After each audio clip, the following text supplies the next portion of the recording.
Hello, in this video I want to show you how to reset app preferences in Xiaomi Redmi Note 10 Lite. First you need to open the setting on your phone and then scroll down and find the apps. Select it, manage apps, and here you can click on the three dots on the top right corner and select the reset app preferences.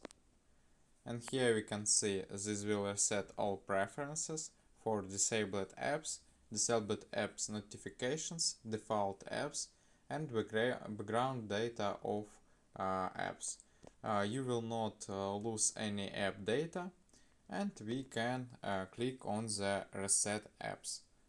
And this all for today. Goodbye.